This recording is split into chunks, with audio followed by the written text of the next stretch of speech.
제가 이번 이 코로나19 바이러스로 인해서 이런 상황이 생기면서 제가 여러분에게 말씀을 전할 때 많이 여러분에게 강조했던 내용 중에 하나가 두려움에 관한 말씀이었습니다.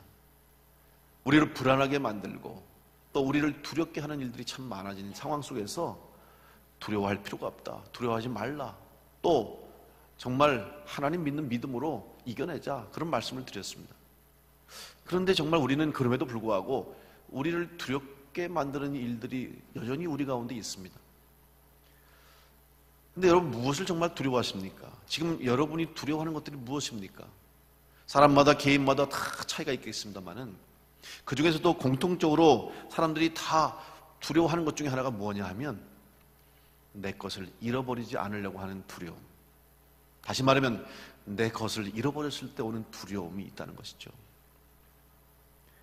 우리는 종종 뉴스를 통해서 유명 연예인이나 스타들이 그 인기가 떨어지고 자기의 이름이 사람들에게서 잊혀져 가고 관심이 없어질 때 그 공허함과 자기가 누리고 있었던 인기와 명예와 또 그로 인한 많은 혜택들이 사라지게 되자 불안하게 되고 두려워하면서 심지어는 극단적인 선택을 해서 스스로 목숨을 끊는 사람들을 종종 보게 되죠.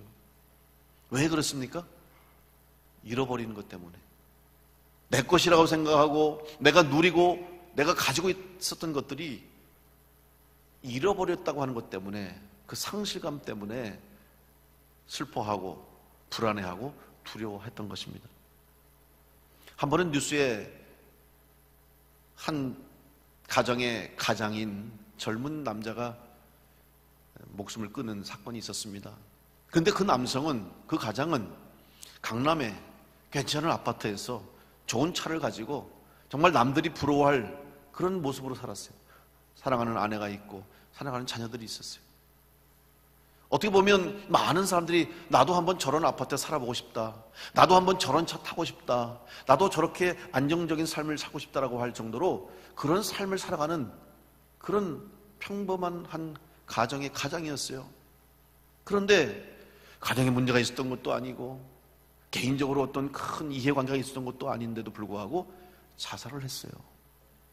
근데 왜 자살을 했을까? 조사하다 보니까 그 남편이, 그 가장이 자기가 이전에 살았던 삶보다 지금 현재의 삶이 못하다는 거예요. 이전에는 더 좋은 집에서, 더 넓은 아파트에서 더 좋은 차를 타고 더 많은 수입을 받았는데 지금 내 모습은 그때 비하니까 많은 걸 잃어버린 거예요. 그 잃어버린 것이 너무나 안타깝고 그 잃어버렸다는 것 때문에 자신을 잃게 되고 희망을 잃게 된 거예요. 그래서 남들이 볼 때는 저 정도만 됐으면 좋겠다, 저렇게만 살았으면 좋겠다라고 하는 수준의 삶을 살고 있었음에도 불구하고 그 남성은 세상을 버린 거예요. 왜 그랬습니까? 잃어버렸다는 두려움 때문에 그 두려움을 이기지 못한 것입니다. 오늘 여러분 무엇을 두려워하고 있습니까?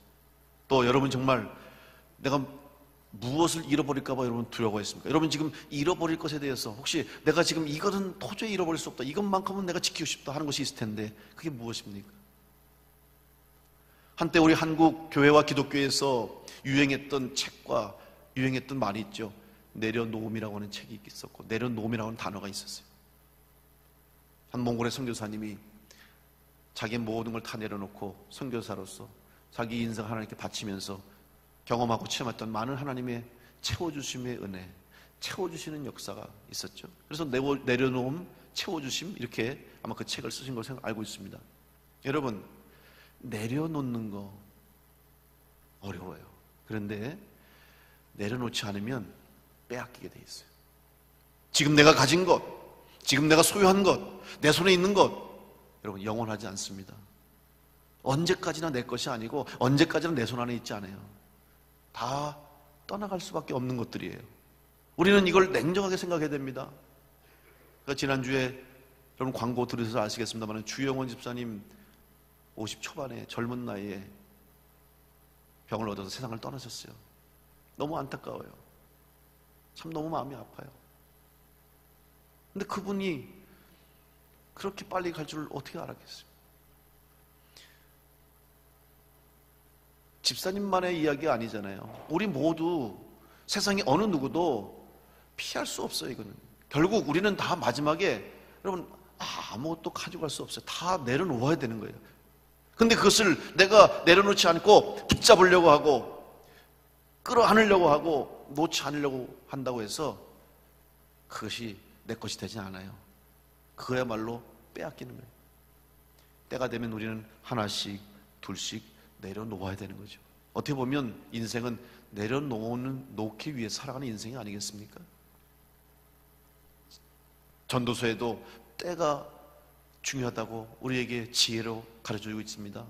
때를 알아야 되는 거죠. 잡을 때가 있으면 놓을 때가 있는 거죠. 오늘 여러분의 삶 가운데 무엇이 여러분을 두렵게 하는지를 한번 생각해 보십시오. 세상적인 두려움, 여러분 하나님께서는 그걸 두려워하지 말라고 그랬어요. 성경의 많은 신앙의 선배들, 선조들, 하나님의 백성들이 공통적으로 하는 말이 뭐냐? 세상의 것들을 두려워하지 말라. 세상의 것들은 오히려 싸워 이길 수 있어요. 그러나 정말 우리가 두려워할 것이 무엇인가? 그것을 알고 두려워하는 자가 정말 지혜로운 자라고 우리에게 말씀하고 있어요. 오늘 사도 베드로는 환난과 핍박 중에 있는 성도들에게 또 마지막을 향해 가는 성도들을 향해서 오늘 권면합니다. 두려워할 것을 두려워하라고 말하고 있어요. 오늘 이 사도 베드로의 권면과 고백을 통해서 오늘 여러분 다시 한번 이 세상 두려움 많은 세상 가운데 살아가고 있는 여러분의 삶 가운데 내가 정말 두려워할 것이 무엇인가를 알고 그 두려움 속에서 오히려 담대함을 얻어서 승리하는 믿음의 성도들이 다 될 수 있기를 간절히 축원합니다. 첫째로 사도 베드로는 거듭남의 확신을 잃어버리는 것을 두려워하라고 우리에게 말씀하고 있습니다. 거듭남은 믿음의 출발입니다. 믿음은 죄를 인정함과 죄사함의 확신을 통해서 시작되는 것이 믿음입니다. 반드시 죄사함을 얻지 못하고는 믿음을 얻지 못합니다. 우리들 언젠간 다 하나님 부르심 받으면 하나님 앞에 서게 되죠. 그리고 우리는 그 자리를 심판대라고 얘기합니다. 그래서 우리가 흔히 하나님의 심판대 앞에 설 것이다 그렇게 이야기하죠. 심판의 자리 맞습니다. 그런데 하나님 믿는 성도들은, 우리 그리스도인들은 그 자리가 더 이상 심판의 자리가 아니라는 사실 또한 여러분 기억하십시오. 왜냐하면 이미 예수님께서 우리의 죄를 사해 주시고 우리의 죄를 대신하셔서 십자가에 달려 돌아가시고 내가 죄사함을 받아서 이제는 더 이상 죄인이 아니라 의인이 되었기 때문에 우리는 그 자리에 죄인의 신분으로 쓴 것이 아니라 의인의 신분으로 하나님의 자녀로 그 자리에 서게 될 줄로 믿습니다. 그렇기 때문에 두려워할 이유가 없는 거예요. 죄사함의 문제가 해결된 사람은 마지막 때가 두렵지 않다는 사실입니다. 바로 그러한 그리스도인으로서의 거듭남의 확신을 가지고 살아가는 성도는 세상 것 때문에 두려워하지 않습니다. 이 죄사함의 문제를 그러면 어떻게 우리가 확신할 수 있는가? 그것은 오직 예수 그리스도의 십자가의 보혈로만 가능한 사실입니다. 가능한 일입니다.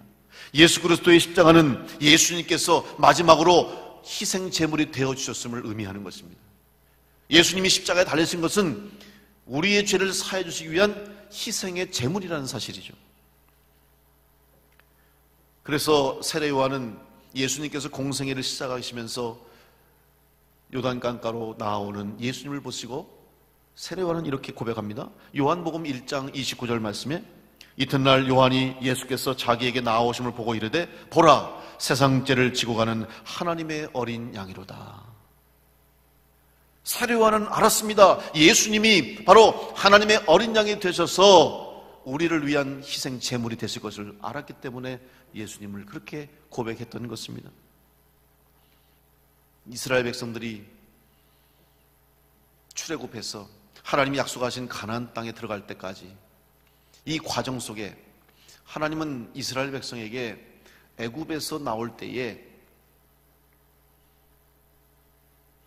바로의 반대와 바로의 완악한 마음을 돌이키시기 위해서 징조를 보여주셨습니다. 흔히 우리가 그것을 10가지 재앙이라고 얘기하죠. 약속하고도 번복하고 보내주겠다고 하고 돌이키는 바로의 마음을 하나님은 이 재앙을 통해서 하나님 살아계심을 보여주셨어요. 10가지 재앙을 주셨는데 그 중에 마지막 10번째 재앙 앞에 바로가 손을 들었어요. 하나님 앞에 항복했어요. 그것이 바로 장자의 죽음의 재앙이었습니다. 그 땅에 애굽에 있는 모든 살아있는 것 중에 처음 난 것들은 다 죽임을 당하게 되는 이 장자의 죽음, 어둠의 죽음의 흑암이 그 땅을 덮었어요. 온 땅에 그 밤에 집집마다 통곡소리, 곡소리가 나기 시작해요. 그런데 하나님의 백성들, 하나님을 믿음으로 고백하는 사람들은 그 죽음을 넘어갈 수 있는, 이 장자의 죽음의 재앙을 피해갈 수 있는 길을 주셨습니다. 어떻게 하셨어요? 출애굽기 12장 21절로 23절 말씀 보면 모세가 이스라엘 모든 장로를 불러서 그들에게 이르되 너희는 나가서 너희의 가족대로 어린 양을 택하여 유월절 양으로 잡고 우슬초 묶음을 가져다가 그릇에 담은 피에 적셔서 그 피를 문 임방과 좌우 설주에 뿌리고 아침까지 한 사람도 자기 집 문 밖에 나가지 말라. 여호와께서 애굽 사람들에게 재앙을 내리려고 지나가실 때에 문 임방과 좌우 문설주에 피를 보시면 여호와께서 그 문을 넘으시고 멸하는 자에게 너희 집에 들어가서 너희를 치지 못하게 하실 것임이니라. 어린 양을 잡아서 어린 양의 피로 죽음의 재앙을 넘어가게 하셨습니다. 예수 그리스도가 하나님의 어린 양으로 우리 가운데 오시고 우리를 위해 죽으시고 우리 죄를 사해 주신 줄로 믿습니다. 그 보혈만이 우리를 죽음으로부터 살리게 하시고 죄사함의 가운데, 죄 가운데 살아가는 우리들에게 죄사함의 은혜를 주시는 은총을 허락해 주셨습니다. 오직 예수 그리스도밖에 우리에게 죄사함을 주시는 분은 없다는 사실. 그래서 예수님 말씀하십니다. 내가 곧 길이요 진리요 생명이니 나로 말미암지 않고는 아버지께로 올 자가 없느니라. 예수님이 우리의 생명의 길이 되어주신 줄로 믿습니다. 여러분은 그 길을 따라가는 인생이고 우리는 길 대신 주님을 만나서 길을 찾은 인생이 된 줄로 믿습니다. 길을 못 찾은 사람은 어떻게 돼요? 방황하는 거예요. 헤매는 거예요. 우왕좌왕하고 이리 갔다가 저리 갔다가 왔던 길을 또 가고 정처가 없는 거예요. 불안한 거예요. 두려운 거예요. 그러나 길을 찾은 사람은 두렵지 않습니다. 내가 가야 할 길을 알고 내가 가야 할 목적지를 알고 내가 가야 할 마지막을 알기 때문에 오늘 아침 일어나 또 갈 길을 가는 것이고 또 내일 아침 내가 가야 할 곳을 향해 걸어갈 수 있는 목적 있는 인생을 살게 되는 줄로 믿습니다. 바로 예수 그리스도께서 우리의 구세주가 되어주셨기 때문에 우리의 인생의 길이 되어주셨기 때문에 우리는 이 인생을 방황하지 않고 살아가게 된 줄로 믿습니다. 예수님을 통해서 예수 그리스도의 십자가의 보혈로 죄사함의 확신을 가지고 살아가시되 이 죄사함의 확신을 잃어버린 일이 없도록 끝까지 믿음을 지키는 성도를 될 수 있기를 간절히 축원합니다. 예수님은 새 언약의 중보자가 되셨습니다. 그래서 예수님은 당신이 가야 할 길을 알고 계셨습니다. 그래서 잡히시기 전날 밤에 제자들과 함께 만찬을 하시면서 그것이 바로 성만찬의 유래가 됐죠. 떡을 떼어주시며 받아 먹어라. 이는 내가 너희를 위해 내주는 나의 몸이라고 말씀하셨고 포도주잔을 주시며 말씀하셨습니다. 마태복음 26장 27절로 28절 말씀에 또 잔을 가지사 감사기도 하시고 그들에게 주시며 이르시되 너희가 다 이것을 마시라. 이것은 죄사함을 얻게 하려고 많은 사람을 위하여 흘리는 바 나의 피 곧 언약의 피니라. 사랑하는 성도 여러분, 예수 그리스도의 십자가의 보혈이 우리를 살리게 하시는 죄사함의 보혈의 피인 줄 믿고 이 은혜 가운데 살아갈 수 있기를 간절히 축원합니다. 오늘 사도 베드로는 죄인된 우리들이 죄사함을 받게 된 것은 세상의 금이나 은도 아니고 세상의 방법과 대가와 공로가 아니라 오직 예수 그리스도의 보혈이라고 확실하게 고백하고 있습니다. 오늘 본문 베드로전서 1장 18절로 19절 말씀에 너희가 알거니와 너희 조상이 물려진 헛된 행실에서 대속함을 받은 것은 은이나 금같이 없어질 것으로 된 것이 아니요 오직 흠없고 점없는 어린 양 같은 그리스도의 보배로운 피로 된 것이니라. 오늘 이 십자가의 보혈이 우리의 죄를 사해 주시고 십자가의 보혈이 우리를 살리게 하심을 믿으시고 이 죄사함의 은혜, 대속의 은혜 가운데 승리하는 성도들 될 수 있기를 간절히 축원합니다. 두 번째 우리가 정말로 두려워할 것은 무엇이냐? 하나님을 향한 소망을 잃어버리는 것을 두려워해야 됩니다. 하나님을 잃어버린 자가 되지 마시기 바랍니다. 하나님께서는 죄인된 우리를 사랑해 주셨습니다. 하나님의 사랑이 없었다면 우리의 구원과 영생도 없습니다. 우리가 잘 아는 말씀 요한복음 3장 16절 17절 말씀, 하나님이 세상을 이처럼 사랑하사 독생자를 주셨으니 이는 그를 믿는 자마다 멸망하지 않고 영생을 얻게 하려 하심이라. 하나님이 그 아들을 세상에 보내신 것은 세상을 심판하려 하심이 아니요 그로 말미암아 세상이 구원을 받게 하려 하심이라. 여러분, 하나님께서 예수님 보내신 목적이 분명히 성경에 기록되어 있습니다. 우리를 사랑하셨고 이 세상을 사랑하셨고 우리를 살리시고 구원하시기 위해서 우리를 예수 그리스도를 보내주신 줄로 믿습니다. 우리는 나그네와 같은 인생이라고 그럽니다. 오늘 베드로 사도가 고백하고 있잖아요. 여러분, 오늘 성경에 보십시오. 베드로전서 1장 17절에 외모로 보시지 않고 각 사람의 행위대로 심판하시는 이를 너희가 아버지라 부른즉 너희가 나그네로 있을 때를 두려움으로 지내라. 여러분, 나그네로 살아가는데 두려움으로 지내라 했어요. 이 두려움이 뭐냐면 하나님 아버지를 잃어버리는 것에 대한 두려움, 하나님을 아버지로 고백하지 못하는 것에 대한 두려움이 있어야 된다는 말씀입니다. 우리가 잘 아는 탕자의 비유, 둘째 아들이 아버지께 자기의 유산을 달라고 요청합니다. 자기 분깃을 받아서 그 돈을 가지고 멀리 외국으로 갔습니다. 가서 마음껏 하고 싶은 대로 흥청망청 돈을 다 썼어요. 하루아침에 빈털터리가 됐습니다. 굶어 죽을 수 없어서 남의 집에 들어가 돼지를 칩니다. 돼지우리에서 쥐염열매를 먹으면서 돼지우리에 누워있는 자기 모습을 보니 한심하기 짝이 없어. 내가 어떻게 하다 이렇게 됐을까? 내가 이렇게 살다 끝날 건가? 눈물 흘리고 후회해도 소용없어요. 그러다가 그 아들이 마지막 생각하는 게 뭐냐? 아버지 집에 가야 되겠다. 비록 아버지가 나를 받아들이지 못하자 할지라도 내가 아들이라고 아들의 권리를 내세우지도 않겠다. 그저 받아만 주시면 품꾼으로도 종으로라도 그냥 집에서 아버지와 함께 있으면 좋겠다. 마지막 그 아들은 아버지에 대한 소망을 가지고 고향으로 돌아갑니다. 집이 보입니다. 가까웁니다. 그런데 웬일입니까? 저쪽에서 누군가 막 달려오고 있어요. 아버지가 아들을 보면서 뛰어오는 거예요. 그러더니 아들을 안고 목을 끌어 안고 입을 맞추고 살았다고 아들을 환영하며 집에 들어가 씻기고 옷을 입히고 가락지를 손에 끼우고 송아지를 잡아 잔치를 베풀며 내 아들이 살아 돌아왔다. 그 아들은 한 게 없어요. 오히려 아버지를 거역했어요. 오히려 아버지 마음을 아프게 했어요.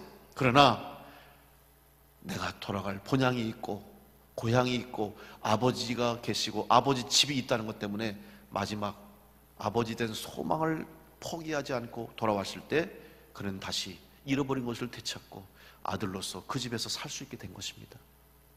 여러분, 세상의 모든 걸 다 잃어버려도, 아니 세상의 모든 사람 다 떠나가도 여러분 하나님 아버지만은 붙잡게 되기를 간절히 축복합니다. 하나님 아버지만은 떠나지 말기를 간절히 바랍니다. 왜냐하면 하나님이 우리를 사랑하시기 때문에, 하나님이 여러분을 사랑하시기 때문에 우리가 하나님은 떠나도 하나님은 우리를 떠나지 않습니다. 때로는 우리가 하나님을 향해서 등 돌려도 하나님은 우리를 향해서 등 돌리지 않으세요. 그 하나님이 바로 나의 하나님, 나의 아버지 되심을 고백하면서 이 하나님에 대한 소망과 하나님에 대한 사랑을 기억하고 간직하고 끝까지 믿음으로 승리할 수 있기를 간절히 축복합니다. 하나님을 향한 소망이 있는 사람은 어떤 상황 가운데서도 실망하지 않고 낙심하지 않고 슬퍼하지 않습니다. 오히려 어려운 상황 속에서도 힘든 상황 속에서도 감사하며 기쁨으로 살아갈 수 있습니다. 소망이 있기 때문입니다. 닉 부이치치라고 하는 사람을 기억하실 겁니다. 우리나라에서 와서 강연하고 TV에도 출연했던 적이 있죠. 이 닉 부이치치라는 사람은 몸에 장애를 가진 사람이에요. 태어날 때부터 팔, 다리가 없이 태어났어요. 사지가 없이 몸뚱아리만 태어났어요. 한번 생각해 보세요. 그가 태어나자마자 아빠가 이 닉 부이치치를 발견합니다. 그리고 놀라죠. 사진 한번 보여주시겠어요? 근데 이제 중요한 것은 엄마가 남편한테 묻는 거예요. 여보, 아이가 어때요? 아빠가 이 아이를 안고 나서 말을 못하는 거예요. 그러다가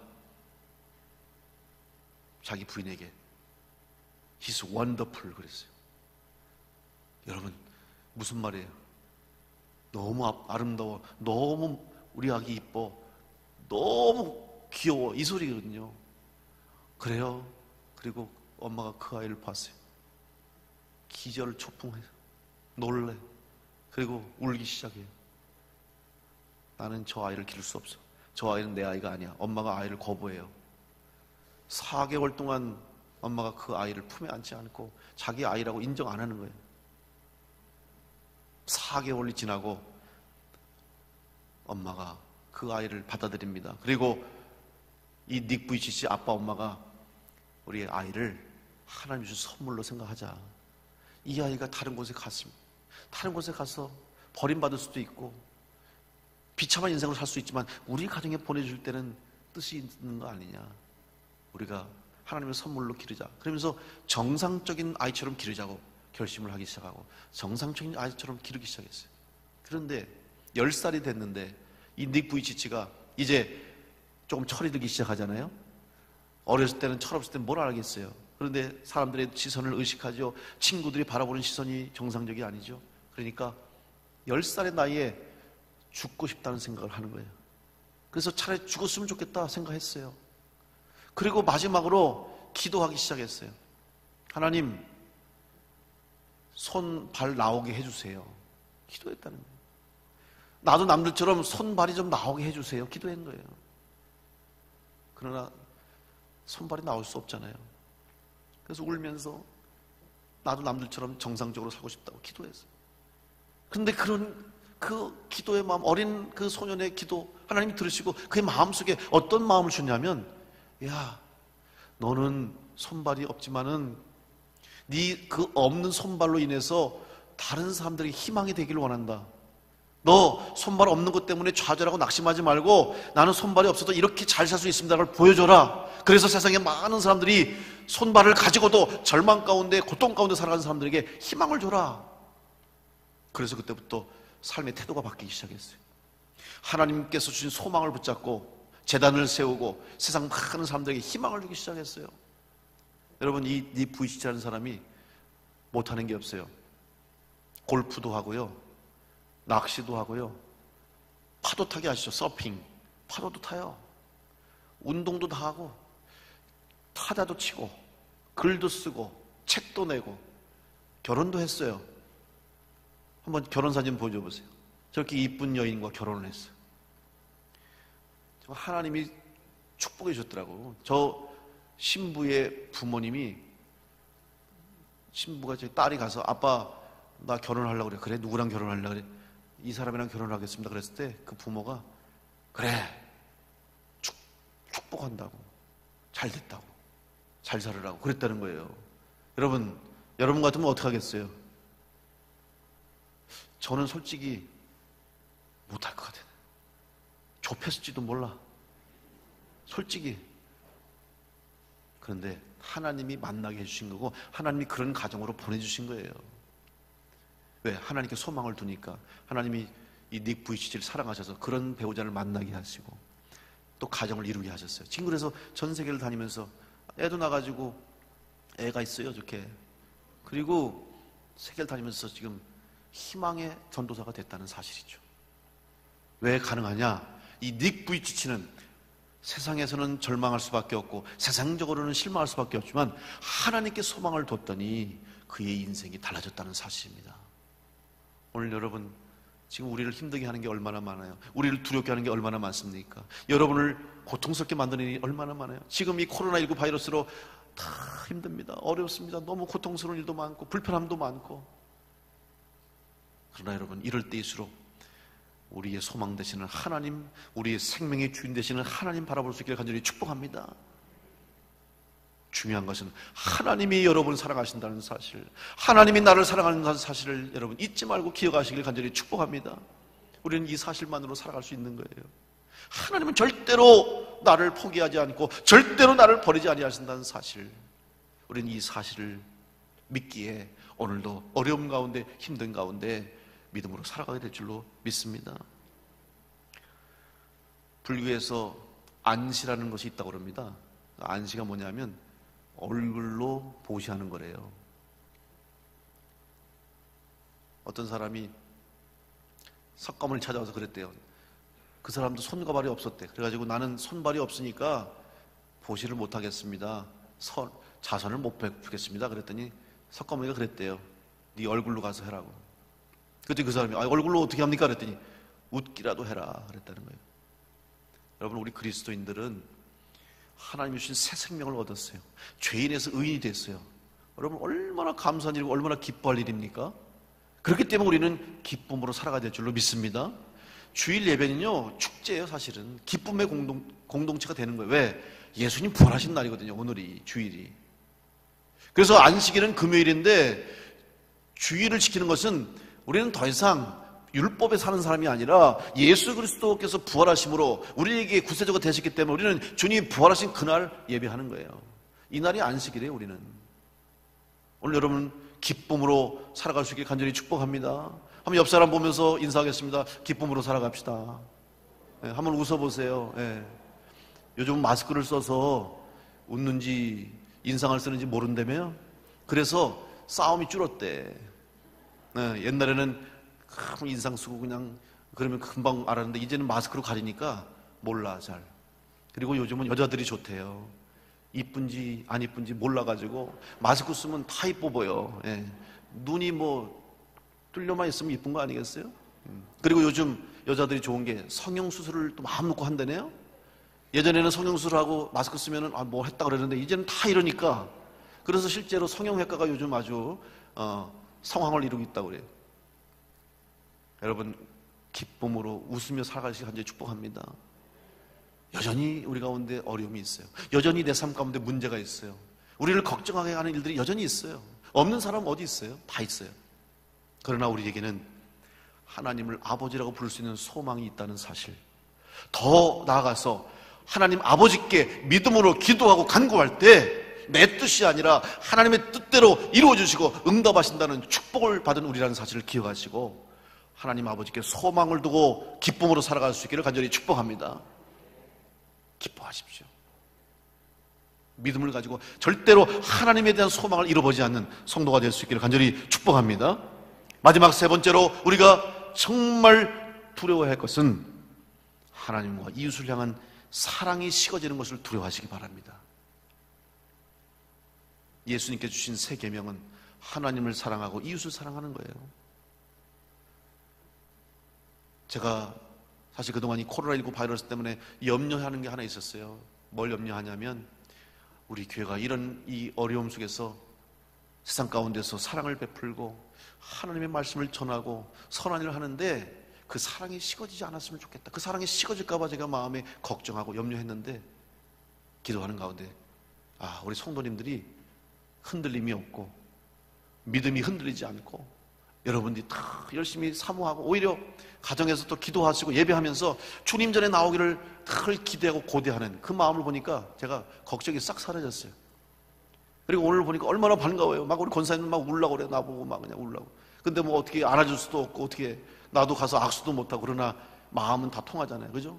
여러분 한 분 한 분이 얼마나 그리고 오늘 이름표를 다 뗐어요. 사실 그냥 붙여둘까 고민하다가 자꾸 권사님들이 자기 이름표가 자리에 가서 앉겠다고 그런 분들이 계셔가지고 제가 다 띄었어요. 그냥 띄고 여러분 없는 동안에 지난번 영상에서 보신 것처럼 여기 의자에 다 위아래 다 여러분 이름 다 붙였어요. 제가 그걸 보고 기도하고 그걸 보고 예배했어요. 그래서 저는 여러분이 몸은 이곳에 없지만 여러분의 마음과 여러분의 심령은 이미 주님 전에 나와서 예배하는 줄을 믿고 제가 예배했어요. 예, 사실 외롭지 않았어요.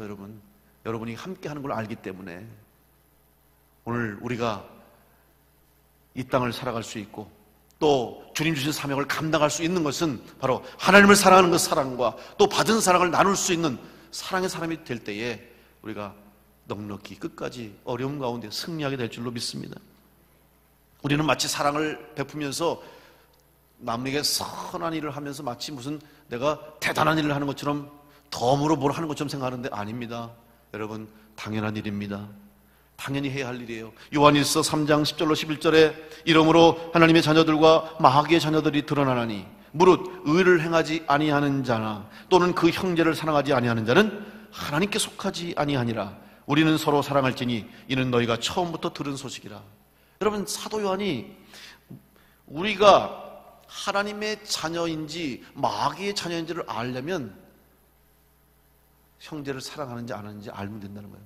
더 나아가서 의를 행하는 사람이나 형제를 사랑하는 자나 똑같다는 거예요.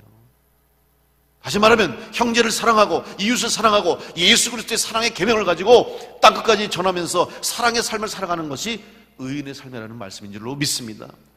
여러분, 이 사랑 전하는 일에 또 이 사랑을 나누는 일이 그 열정과 열심이 식어지지 않는 교회와 성도가 될 수 있길 간절히 축원합니다. 우리가 좀 어려워도 여러분, 우리가 좀 도와야 될 것 같아요. 지금 여러분, 우리가 헌금을 여러분들이 이렇게 주일날 못 오시니까 당연히 재정적으로 지금 우리 교회만 그런 것이 아니라 지금 전체 한국교회가 교회 재정이 지금 위축되고 많이 줄었어요. 여러분, 그래도 교회가 해야 할 일은 해야 될 줄 믿습니다. 하나님이 채워주시는 거예요. 사람이 하는 게 아니에요. 하나님이 채워주실 거예요. 저는 기도하면서 하나님, 우리 교회가 하나님의 일을 감당하기 원합니다. 저는 그러면서 무슨 확신을 가지냐면 하나님이 이 일을 하려면 필요한 물질도 주셔야 될 것이고 필요한 예산을 채워주시는데 그러기 위해서는 여러분 가정이 복받아야 되잖아요. 여러분 가정, 여러분 사업, 여러분 직장이 잘 돼야 여러분이 마음껏 하나님 앞에 11주예물 들고 감사예물 드려서 그거 가지고 주일을 하는데 결국 여러분이 복받지 않으면 그 일이 될 수가 없는 거예요. 결국 하나님의 일이 이루어지고 교회가 사명을 감당하는 것이 여러분에게 복이요 은혜가 되는 줄로 믿습니다. 여러분, 그 마음 가지고 주님의 일에 마음껏 충성할 수 있길 간절히 축복합니다. 세상을 향한 교회의 자세가, 성도의 자세가 어때야 됩니까? 교회를 좋아하고 교회를 칭찬하면 우리도 칭찬하고, 교회를 향해서 비방하고 성도들을 핍박하고 모욕하면 우리도 욕합니까? 그건 교회가 아니에요. 오히려 교회를 향해서 돌을 던지고 교회를 향해서 비방하고 성도들을 모욕하고 핍박하다 할지라도 그들까지 사랑할 수 있어야 그것이 바로 주님의 사랑을 실천하는 성도의 모습인 줄로 믿습니다. 그 영혼을 불쌍히 여기면서 오히려 기도해야 되는 거예요. 그래서 사도 요한은 계속해서 증거합니다. 요한일서 3장 13절로 15절 말씀에 형제들아, 세상이 너희를 미워하여도 이상히 여기지 말라. 우리는 형제를 사랑함으로 사망에서 옮겨 생명으로 들어간 줄을 알거니와 사랑하지 아니하는 자는 사망에 머물러 있느니라. 그 형제를 미워하는 자마다 살인하는 자니 살인하는 자마다 이 영생이 그 속에 거하지 아니하는 것을 너희가 아는 바라. 사랑하는 성도 여러분, 우리도 그들과 같은 존재였습니다. 우리도 다 죄인이었고 우리도 다 죽음으로 끝날 수밖에 없는 인생이었지만 하나님의 사랑을 받았기 때문에 오늘 구원받은 성도가 되었고 하나님의 자녀가 되었음을 기억하시고, 아직 이 사랑을 알지 못하고 아직 이 사랑을 깨닫지 못하고 아직 이 사랑을 받지 못한 영혼들을 긍휼히 여기고 그들 가운데 이 사랑을 전할 수 있는 성도와 교회가 될 수 있기를 간절히 축원합니다. 우리 마지막으로 요한일서 4장 9절로 11절 말씀을 같이 한번 읽어보겠습니다. 사도 요한의 고백처럼 함께 봉독합니다. 하나님의 사랑이 우리에게 이렇게 나타난 바 되었으니 하나님이 자기의 독생자를 세상에 보냈음은 그로 말미암아 우리를 살리려 하심이라. 사랑은 여기 있으니 우리가 하나님을 사랑하는 것이 아니요 하나님이 우리를 사랑하사 우리 죄를 속하기 위하여 화목제물로 그 아들을 보내셨습니다. 사랑하는 자들아, 하나님이 이같이 우리를 사랑하셨은즉 우리도 서로 사랑하는 것이 마땅하도다. 아멘. 여러분, 오늘 우리가 세상 사람들을 사랑하고 이 세상을 향해서 하나님의 사랑으로 다가갈 이유는 단 하나, 우리도 하나님의 사랑을 받았기 때문입니다. 하나님께서 우리를 심판하지 아니하시고 정죄하지 아니하시고 우리를 구원해 주신 것처럼 우리도 세상을 정죄하지 말고 세상 사람들을 판단하지 말고 사랑으로 다가가고 사랑으로 그들에게 복음을 전해야 할 줄로 믿습니다. 세상적이고 인간적인 두려움을 떨쳐버리고 하나님 앞에서 정말 두려워할 것을 두려워할 수 있는 성도들이 될 수 있기를 간절히 축원합니다. 그래서 믿음의 거듭난 확신을 가지고 하나님을 향한 소망을 가지고 하나님과 이웃을 뜨겁게 사랑하는 성도가 되어서 주님 앞에 서는 그 순간까지 믿음으로 승리하여서 하나님 앞에 영광 돌릴 수 있는 성도들 되어서 우리 하나님을 기쁘시게 하고 여러분의 삶 가운데는 축복이 되고 여러분의 인생 가운데는 하나님이 동행하시는 은혜가 있어서 두려움이 많은 세상, 어려움이 많은 세상이라 할지라도 하나님이 함께 하시는 그 함께 하심으로 두려움을 이겨내고 소망 가운데, 감사한 가운데, 기쁨으로 살아가는 복된 성도들 다 될 수 있기를 간절히 축원합니다. 기도하겠습니다.